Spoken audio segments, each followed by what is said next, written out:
What's up, fight fans? This is Sam from Global Fight Talk. I'm here with Tristan Kalkreuth at his 11th professional fight. He's getting ready to fight Jonathan Rice out there. How's you feeling right now? What's your mindset going into a fight like this on Saturday night? I'm super focused. I can tell you right now, I'm super focused. I'm super poised. This is the most concentrated I've been. I've been training since January, so I'm anxious to get in the ring. But at the same time, I'm keeping my mind, my emotions right here. It's not going up or down. I'm just locked in right now. And these fights have been, kind of rescheduled a couple of times. How did that change your mindset going into the bout? Really, it made me more hungry.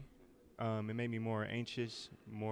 It built up that fire in me to work harder. I trust God, so I put all my faith and trust in God. I believe He works in mysterious ways.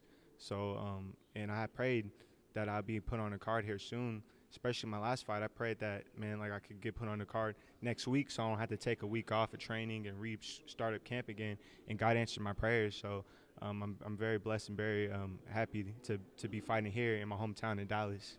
Right. And speaking of your hometown, we all love Texas, especially Dallas. What's your favorite part of fight week down here? Is it being able to kick it with your family, being able to sharpen up your tools at the end of camp? Is it the scrap? Is it the after party? What's the favorite part of fight camp?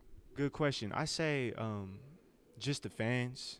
I have fans down there in Vegas. I'm still building my name in Vegas since I moved down there, but I have a ton more fans down here because it's my hometown. So I just say just interacting with the fans, interacting with my family. They live here, so after I fight, I'll go and I get about 3 milkshakes in. You know what I'm saying? To throw a little. That's the way I celebrate, and it's just loving being in a hometown where everybody knows you.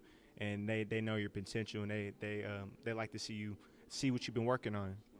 And this is your second consecutive fight at heavyweight. Can you talk about what's the difference, physically, how you feel, and what's the difference as a fighter being a heavyweight instead of a cruiserweight?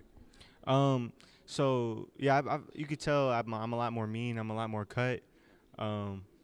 I meant to say lean, but mean goes good with it. You know what I'm saying? So, so I'm a lot more mean. I'm a lot more cut. I came in at 201, so my goal is to fight at cruiserweight. Campaign at cruiserweight until I get a belt. And then after that, we could look at other things. But I just feel a lot more conditioned, a lot more shape than I did when I was at 230. So I got with Larry Wade, Devron, my pops, Coach Bullet. And they really kept me concentrated and focused, and I just started cutting and putting on muscle. So this is the best shape I've ever been in so far. All right. And you had that injury a couple of fights ago with your arm. You had surgery, right? Mm-hmm. Can you talk about what that changed and your mindset and preparation, stuff like that? It really. So when I threw out my shoulder, I was more aggressive, and it kind of helped me to really be more patient. Pick my shots, break my opponent down with my jab, use my right hand as a jab, and just really focus more on the game plan instead of loading up.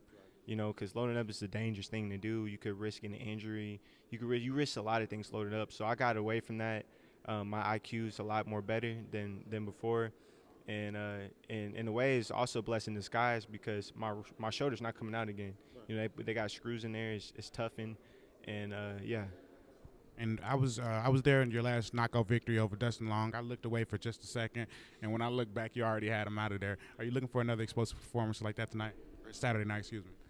Absolutely. I'm going there just trying to really make my opponent quit, not trying to knock him out, but just put multiple punches on him.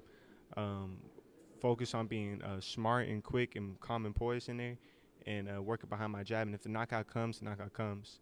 But I'm definitely not looking past any opponent. I believe if you have a glove, if you could put gloves on, you got a chance. So you got to keep them dukes up. You know what I'm saying? You got to keep them dukes up. Shout out to my boy, Armando. He's the one that said that. All right. Yeah, did you have any other shout-outs, any other thanks, any sponsors, anything you want to plug in? Yeah, shout out to really just my team. Shout out to my, number one, my pops. My mom, she's part of my team. She would cook every morning when I was at camp. Shout out to Coach Bullet, Coach Devron for, working with me on the track, taking time out of his day to work with me, Coach Larry Wade. And that's pretty much I got it. And shout out to my fans and my family here in Dallas that are making their way out here. I could go on a list. I could go on and on with a list of people that I could shout out. So I just want to say that. And, yeah, a lot of gratitude. Shout out to Global Fight Talk, right? Absolutely. Shout out to Global Fight Talk, man. All right. Well, listen, man. Good luck on your fight, man. Keep focused, and I can't wait to catch up with you afterwards. Thank you, man.